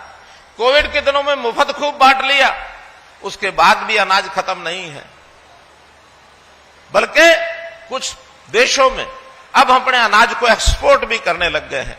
ये बहुत अच्छी सारी बातें हुई, लेकिन एक बात ऐसी भी हो गई, जाने अनजाने में वो हमने थोड़ा सा कष्ट झेलना भी शुरू किया कि हमने उसकी क्वांटिटी, उसका यानी मात्रा तो उसकी बढ़ा दी, अनाज तो बहुत पैदा कर दिया, लेकिन उसका जो गुणवत्ता है, उसकी क्वालिटी है, वो गिर गई। और वो इसलिए गिरी कि हमने जो खाद है, केमिकल का खाद, जो हमारा यूरिया है, पोटाश है, डीएपी है और इस तरह के जो खाद हमने डाले हैं, पेस्टिसाइड्स डाले हैं, उसके कारण से अनाज की क्वालिटी खराब हुई और कुछ ना कुछ जाने अनजाने में हमारे शरीर को रोग भी लगने लग गए हैं, प्रदूषण भी पैदा हो गया। तब ये ध्यान में आया है कि नहीं, हमको थोड़ा सा दिशा बदलनी पड़ेगी। अनाज भले थोड़ा कम हो जाए, लेकिन अच्छी क्वालिटी का होना चाहिए। हां, जब अच्छी क्वालिटी का होगा तो कम होने के बाद भी उसका भाव ज्यादा मिलेगा, आमदन पहले से ज्यादा हो जाएगी। और अनाज के बजाय यदि हम फल हैं, सब्जियां हैं और इस प्रकार के किसान की आय के साधन अगर बढ़ाएंगे, मछली पालन का काम है, मधुमक्खी पालन का काम है, खुंबी का काम है, इस प्रकार के अगर कामों में आगे बढ़ेंगे तो बिना जमीन के भी, जमीन कम होने के बावजूद भी किसानों की आमदन बढ़ जाएगी। इस प्रकार का हमारा एक सारे प्रदेश में तो है ही है, देश भर में भी इस प्रकार का काम नरेंद्र मोदी जी ने आह्वान किया है कि हमको थोड़ी दिशा बदलनी चाहिए। हरियाणा में इसकी हम पहल कर रहे हैं और हरियाणा की पहल के नाते हमने बागवानी और पशुपालन इस पर जोर दिया है। हमने ही आने के बाद महाराणा प्रताप बागवानी विश्वविद्यालय इसकी स्थापना की कि बागवानी का काम बढ़ाओ। उसके लिए जिस प्रकार की सहायता चाहिए, सब्सिडी चाहिए, अच्छा बीज चाहिए, अनुसंधान केंद्र चाहिए और कहीं खराबा हो जाए तो उसका मुआवजा भी भरपूर देंगे। तो इस प्रकार से बागवानी के काम को आगे बढ़ाना शुरू किया। पशुपालन का काम हमने बढ़ाना शुरू किया है। हमारे विश्वविद्यालय पर जो लाला लाजपत राय पशुपालन का, हमारा पशु चिकित्सा का विश्वविद्यालय है, उसने उसमें और प्रगति की है। तो इस नाते से पहले जो हरियाणा कृषि विश्वविद्यालय है, इसकी ख्याति सारी दुनिया में है। हम चाहेंगे कि हमारे दोनों नए विश्वविद्यालय भी, लाला लाजपत राय यानी जिसको लुआस कहते हैं और महाराणा प्रताप बागवानी विश्वविद्यालय, इनको दोनों को भी इतना आगे बढ़ाएं कि ये भी विश्व पटल पर आगे आ जाए, ताकि दुनिया कहे कि भारत और हरियाणा के अंदर ये दो विश्वविद्यालय ऐसे हैं जो किसी से पीछे नहीं है। तो हम इसके लिए भरपूर काम कर रहे हैं और मैं धन्यवाद करता हूं आज अपने पंचायत खरकड़ी का, ग्राम पंचायत खरकड़ी ने हमको ये जो अनुसंधान केंद्र का, क्षेत्रीय अनुसंधान केंद्र का के लिए 120 एकड़ जमीन दी है, फ्री ऑफ कॉस्ट दी है ये। और इस जमीन के लिए हम इनका बहुत बहुत धन्यवाद करते हैं। ये जो यहां केंद्र बनने वाला है, इस केंद्र पर 39 करोड़ रुपए की लागत आएगी और 2 वर्ष में ये तैयार हो जाएगा। तो भाइयों बहनों, अभी नए जो ये केंद्र खोल रहे हैं, इसका आह्वान प्रधानमंत्री जी ने 15 अगस्त को किया था। 15 अगस्त को उन्होंने कहा था, देखिए देश में एक नारा पहले चलता था, जय जवान, जरा जवाब मिलेगा तो अच्छा लगेगा, जय जवान जय जवान। कुछ दिन के बाद उन्होंने एक बात दी थी कि इसके साथ एक शब्द और जोड़ा जाए, वो था विज्ञान। उन्होंने कहा कि जय जवान जय विज्ञान, जय जवान जय किसान जय विज्ञान। हमने उस समय विज्ञान की बजाय पहलवान जोड़ दिया था, जय जवान जय किसान जय पहलवान। हरियाणा को पहलवान की जरूरत थी और पहलवानों को हम आगे बढ़ाना चाहते थे। अभी इस 15 अगस्त को उन्होंने एक शब्द और जोड़ दिया कि जय जवान जय किसान जय विज्ञान जय अनुसंधान। जय अनुसंधान इस 15 अगस्त को उन्होंने जोड़ा है और मुझे खुशी है इस बात की कि उन्होंने तो 15 अगस्त में अनुसंधान शब्द जोड़ा और हमने मात्र 5 दिनों में अनुसंधान के 2 नए केंद्र आज उनका शिलान्यास करने का काम कर दिया है। अनुसंधान जिसको रिसर्च कहते हैं, रिसर्च का काम भी जितना ज्यादा हमारी संस्थाएं करेंगी, उतना हम देश और दुनिया के अंदर अपने ज्ञान को बढ़ा सकते हैं, हम उसमें अपना नाम ये आगे कमा सकते हैं। तो मित्रों, जैसा ये मैंने बताया कि ये बागवानी का ही उत्कृष्टता केंद्र यहां खोला जा रहा है, इसी प्रकार आज ही एक शिलान्यास किया गया है, वह है हरियाणा पशु विज्ञान केंद्र बहल। वो भी 9 एकड़ जमीन पर लगभग 9 करोड़ रुपए की लागत से और आगे 2 सालों के अंदर तैयार होगा। अब किसानों के लिए पशु, ये पशु नहीं है बल्कि उसके सुख दुख का साथी है। दुधारू पशु ये हमारी आजीविका का साधन बनता है। आज दूध भी हरियाणा के अंदर पर्याप्त मात्रा में है। हम देश में दूसरे स्थान पर हैं दूध उत्पादन में। प्रति व्यक्ति दूध उत्पादन लगभग 1150 ग्राम यहां होता है। हमारे से थोड़ा सा ज्यादा पंजाब है। हमने अपने इस बार विशेषज्ञों को कहा है कि नहीं, इस पर जोर लगाओ, हम अगले साल तक नंबर 1 पर कैसे जा सके। दूध उत्पादन थोड़ा सा बढ़ाने से, केवल 1 लाख लीटर प्रतिदिन हम बढ़ा लेंगे, हम नंबर 1 पर आ जाएंगे। 1 लाख का मतलब केवल 7,000 पशु दूध वाले और हम बढ़ा लें, 15 किलो एक देगा तो 1,05,000 लीटर, ये प्रतिदिन बढ़ जाने से ही हम नंबर पे 1 पर आ सकते हैं। और इसके लिए हमने काम शुरू कर दिया है। अभी जो गरीब परिवार हैं उनको हमने रोजगार मेलों के माध्यम से कहा कि परिवार का एक आदमी आओ, कोई काम अच्छा करो, आपकी आमदन बढ़ जाए। तो आपकी जानकारी के लिए जितने लोग आए हैं, गरीब परिवार जिनकी आमदन 1 लाख रुपया साल से भी कम है, अर्थात महीने की 7-8 हजार रुपया महीने की आमदन है, ये अपना कोई काम करें। तो जितने लोग आए हैं उसमें से 60% लोगों ने कहा हम पशुपालन का काम करेंगे, हमको 1 लाख रुपया 2 लाख रुपया लोन दिला दो, हम पशु बांधेंगे, सेवा करेंगे, दूध आएगा, हम उसकी बिक्री भी करेंगे, घर का भी काम चलेगा। हमने उनके सबके 1 लाख से 2 लाख रुपए तक के लोन मंजूर कर दिए हैं मित्रों, उनके लोन मंजूर कर दिए। हमारी घर में हमारी माता, दादी, बहन, घर की महिलाएं भी पशुपालन में और उसके बाकी सारी पशुओं की सेवा करने में उनका भी बहुत बड़ा योगदान होता है। तो इस नाते से महिलाएं भी जो आई हैं आगे, उनको भी हमने इस काम में उनका सहयोग किया है। बैल जो है वो हमारे खेती का साधन होता था। अभी अलग बात है कि आज वैज्ञानिक युग आने के बाद मशीनीकरण हो गया तो बैलों का उपयोग हमने कम कर दिया है। अब हम ट्रैक्टर लाने लग गए हैं और उसके माध्यम से अपना खेत जोतते हैं। बड़ी बड़ी मशीनें भी आ गई हैं, लेकिन ये नहीं भूलना चाहिए कि आज हम जहां पहुंचे हैं वो उसी बैल के किए हुए काम के कारण से, और वही सीढ़ी थी जहां से हम आगे बढ़ के गए हैं। तो इसलिए हमारे पशुओं का जो ये योगदान है कृषि को, खेती को, किसान को, ये भुलाया नहीं जा सकता। इसलिए हम पशुओं को आगे बढ़ाने के लिए, पशुओं के जो रोग लगते हैं उनका उपचार, विश्वविद्यालय हमारा लुआस है ही है इसमें। मैं इसमें एक जानकारी आपको देना चाहता हूं। आजकल जैसे मनुष्यों में, आदमियों में कोविड आ गया था, कोरोना आ गया था, ऐसे इन दिनों एक बीमारी पशुओं में आई हुई है, LSD जिसको कहते हैं, लंपा त्वचा रोग। लुम्पा त्वचा रोग ये हरियाणा में धीरे धीरे फैल रहा है। देश के बाकी कोनों में भी इससे समाचार आ रहे हैं।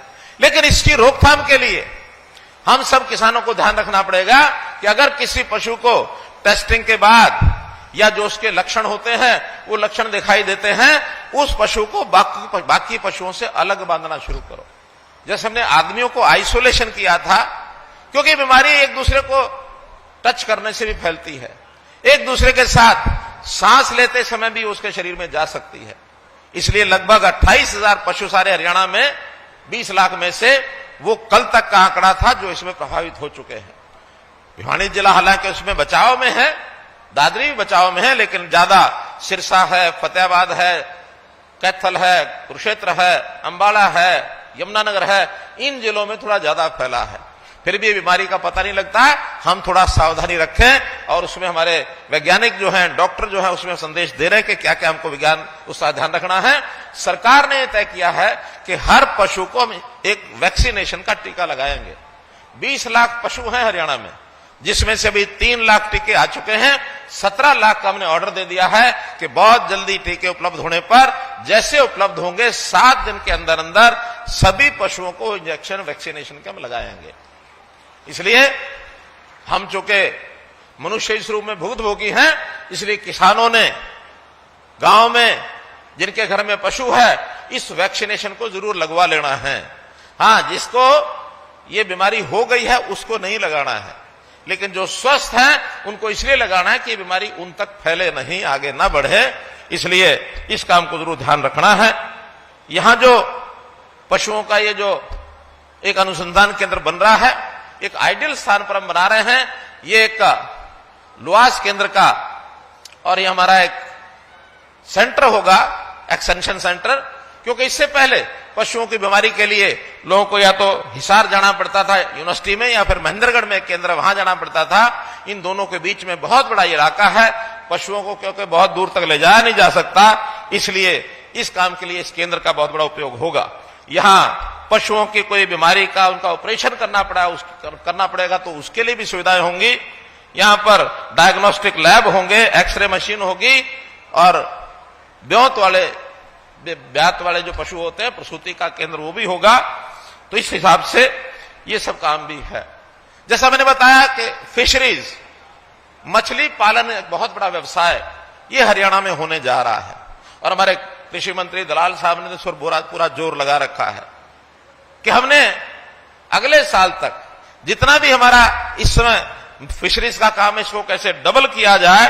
तो इसके लिए गढ़वा गांव में ही एक 32 एकड़ में नया फिशरीज का उत्कृष्टता केंद्र यानी एक्सीलेंस सेंटर ये बनाने की मंजूरी हमको मिल गई है। इसके लिए केंद्र से हमको 30 करोड़ रुपया मिलने वाला है। इसलिए गढ़वा गांव की पंचायत का भी मैं धन्यवाद करता हूं। उन्होंने भी अपनी 30 एकड़ जमीन ये सरकार को देने का वायदा कर लिया है। मित्रों, मैं यही बताऊंगा कि अब आगे जमाना ऐसा आ रहा है, बागवानी हो या पशुपालन हो, इसको बढ़ावा देना है हमको। और अगर कृषि मोटा अनाज या बाकी अनाज उसकी फसल थोड़ी कम भी होती है तो चिंता मत करें। कारण क्या कि हमारी आमदन अब बागवानी से ज्यादा बढ़ेगी, पशुपालन से ज्यादा बढ़ेगी और ये हो भी रहा है। पिछले 10 सालों का हिसाब लगाएं तो हमारा कृषि का क्षेत्र घटा है, बागवानी का बढ़ा है और इस प्रकार से पशुपालन का क्षेत्र ये भी बढ़ा है। बागवानी तो अभी हमारे 7% इलाके में ये बागवानी होती है। 80 लाख एकड़ हमारी जमीन है, अभी 5.5 लाख एकड़ में और बागवानी होती है। लेकिन हम 2030 तक आने वाले 8 साल के बाद इस 7% को 15% करने वाले हैं और 15% करना है तो हमको बहुत सी उनको सुविधाएं भी देनी है। धान के स्थान पर बागवानी की जाए इसके लिए विशेष योजना बनाई। हालांकि इस इलाके में धान नहीं होता, लेकिन हरियाणा में जहां भी धान छोड़कर अगर बागवानी पर कोई आएगा तो उसको लगातार 3 साल तक 7,000 रुपया किले का उसको हम देंगे, 7,000 किले का देंगे। और जो बागवानी की योजनाएं वो अलग होंगी। ये तो इसलिए कि उसमें पानी यानी धान में पानी की खपत ज्यादा होती है, धान नहीं लगाएंगे तो पानी बचेगा। पानी बचाने के लिए हम 7,000 रुपया एकड़ का उनको दे रहे हैं। जो बागवानी लगाएंगे उसके लिए अलग से सब्सिडी वो जो मिलती है वो आपको दी जाएगी। और उसमें वृक्षारोपण कोई करेगा तो 75,000 रुपया प्रति हेक्टेयर की सब्सिडी उन्हें तय की है। 75,000 रुपया अर्थात 30,000 रुपया एकड़ ये सब्सिडी पर्याप्त होती है। जिसमें पेड़ लगाने हैं तो पेड़ लगाने का काम करें। हम इसी प्रकार से प्रधानमंत्री जी ने आह्वान किया था ड्रैगन फ्रूट की खेती करेंगे, इसमें भी लाखों रुपए का। खजूर के पेड़, इसमें भी लाखों रुपए प्रति हेक्टेयर का इसकी स्कीम हमारी बनी है जो सब्सिडी देंगे। अर्थात इस पर भी ड्रैगन फ्रूट जहां हो सकता है, एक फल होता है ड्रैगन फ्रूट, वो विदेश में उसका एक्सपोर्ट भी होता है। हमारे यहां तो शायद उतना ज्यादा नहीं होता, लेकिन विदेशों में बहुत मांग है उसकी। खजूर अपने को पता है, तो इस इलाके में खास करके थोड़ा जो रेतीला इलाका होता है उसमें खजूर बहुत हो सकता है। तो खजूर भी अगर हम लगाएंगे उसमें भी बहुत बड़ी सब्सिडी हम देने वाले हैं। मित्रों, इस प्रकार से हम लोगों ने अलग अलग स्थानों पर इन सब्जियों के, फलों के 14 सेंटर ऑफ एक्सेलेंसी बनाए हैं। और ऐसे एक्सेलेंसी सेंटर विदेशों की, खास करके इजराइल की सहायता से, और ये हम इसका आगे बढ़ा रहे हैं। और भी कुछ देशों में जहां खेती ज्यादा होती है उनके साथ हमारे एमओयू हो रहे हैं कि हम अपने इस देश में, हरियाणा में खेती के नए प्रकार, फसलों के नए प्रकार जिसमें आमदन ज्यादा हो, जो हमारी जरूरत पूरी करे वो तो ठीक ही है, लेकिन हम विदेशों में भेज सकें, एक्सपोर्ट कर सकें, जिससे देश की आर्थिक स्थिति भी उसमें उभार होगा, उसमें बनेगा। मित्रों, हमने और योजना जो पहले भी बताई जा चुके हैं, भावांतर भरपाई योजना, मुख्यमंत्री बागवानी बीमा योजना जिसमें 21 फसलें हमने शामिल की है, सब्जियां हैं, फल हैं।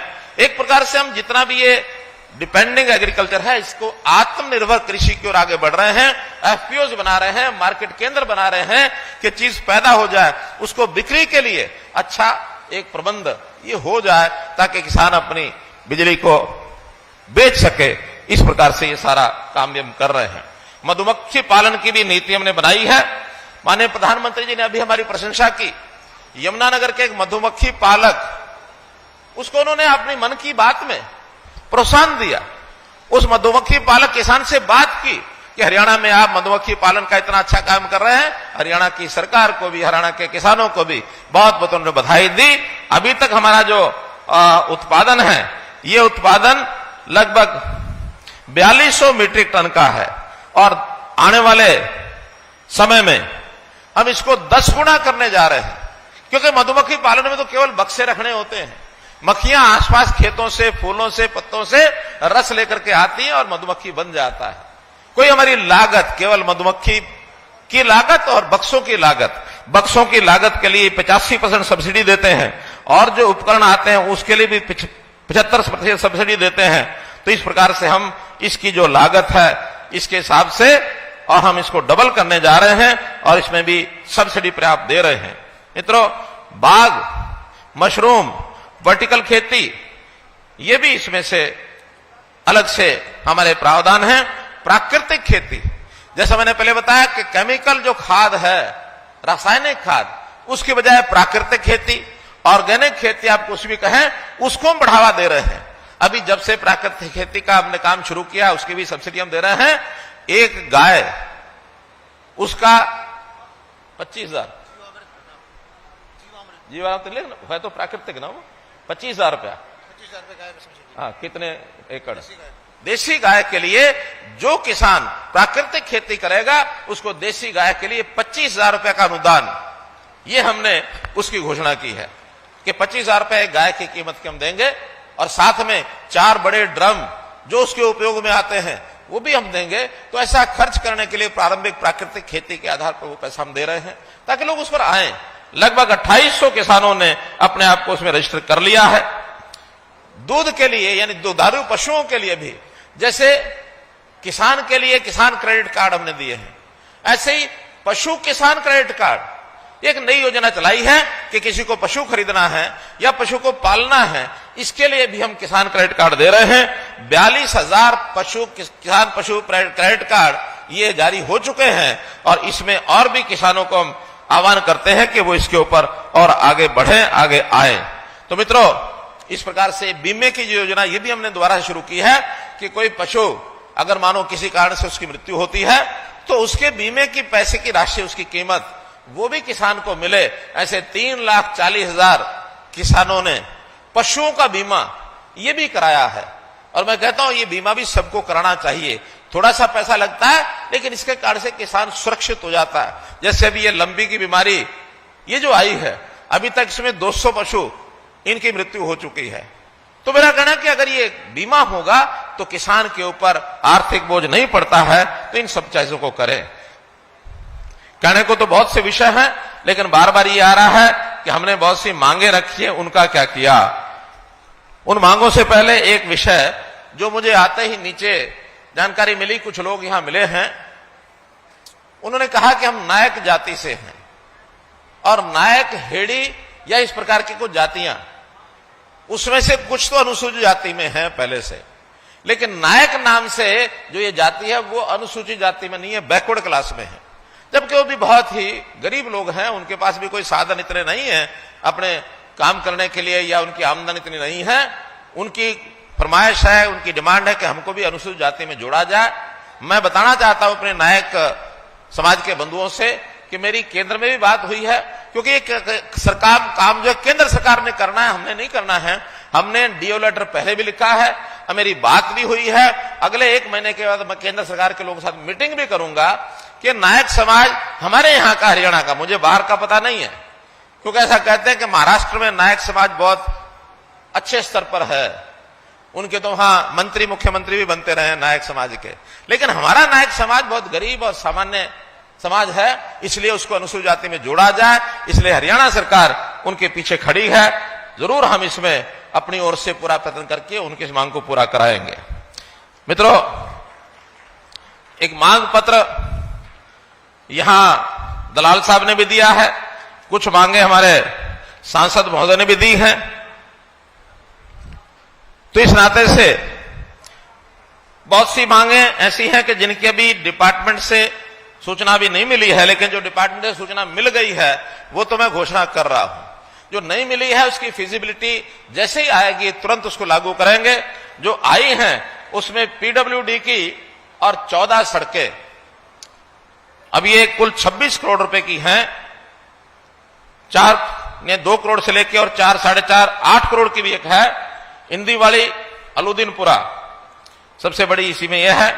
फिर सुरपुरा कला, सुरपुरा खुर्द, सिधड़वा, गोपालवास, मंडोली, फिर Khora to Singhani, Kural to Dhabdhani, Kural Bardu Chaina road, Bithan to Chahar Kalan, Chahar Khurd से पाजो, ढाणी बगेसरा, ढाणी पैरलाल से ढाणी मिट्टी, झुप्पा खुर्द के अपोजिट जो रोड है, Dhani Dhirja approach road, Jhuppa Khurd approach road है, पटोदी सिवानी रोड,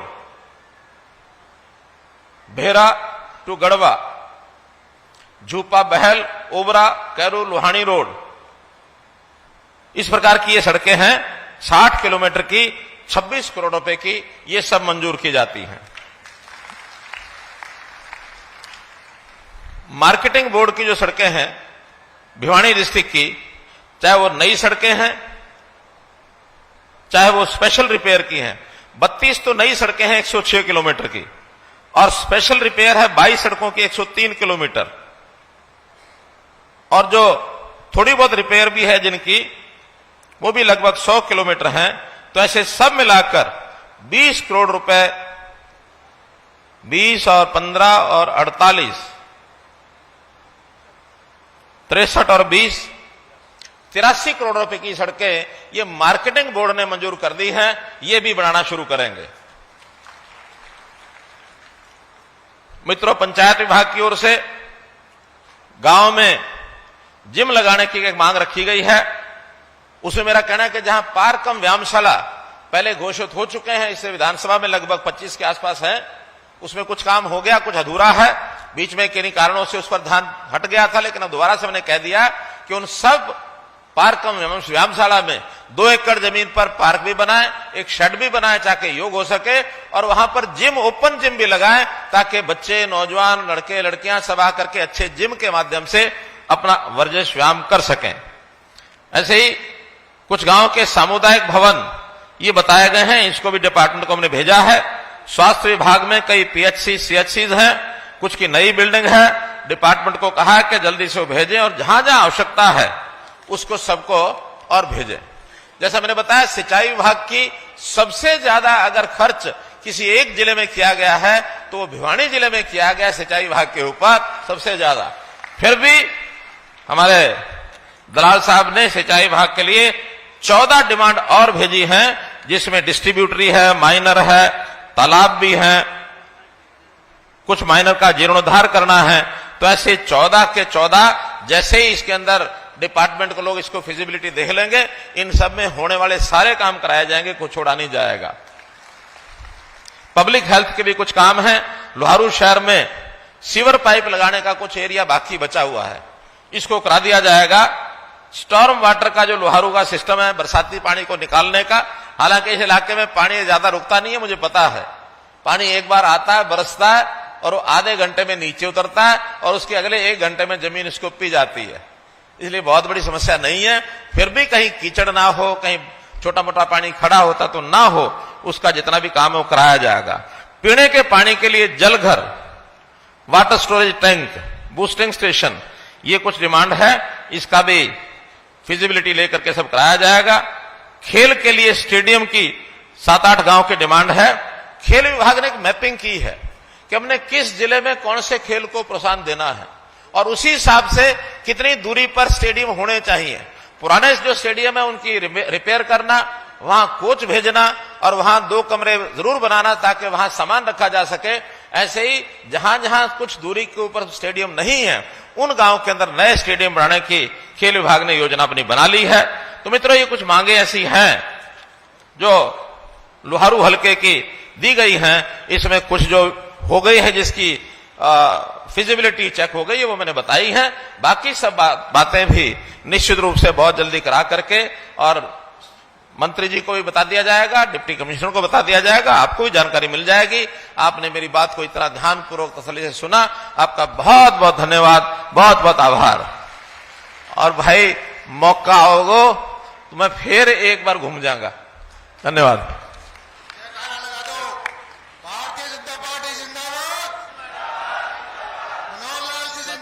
माला भी दिया था।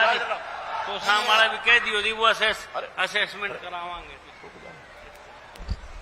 एक चीज जो मैं भूल गया हूं आपकी जानकारी के लिए, यहां जो पास में हमारे सांसद महोदय का सिंघानी गांव, वो शहीदों का गांव है। 1938 में वहां बहुत बड़ी संख्या में आजादी से पूर्व लोगों ने शहादत दी थी। वहां भी उस गांव में जहां भी कोई जगह उपलब्ध होगी एक अच्छा शहीदी स्मारक ये बनवाया जाएगा, ताकि उसके वहां के लोग उन शहीदों को हर वर्ष वहां याद कर सके। ये भी मैं घोषणा करता हूं। धन्यवाद।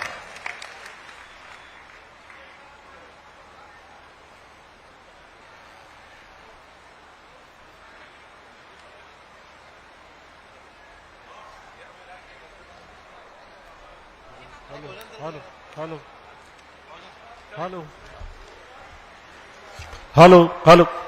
आप सबका बहुत बहुत धन्यवाद।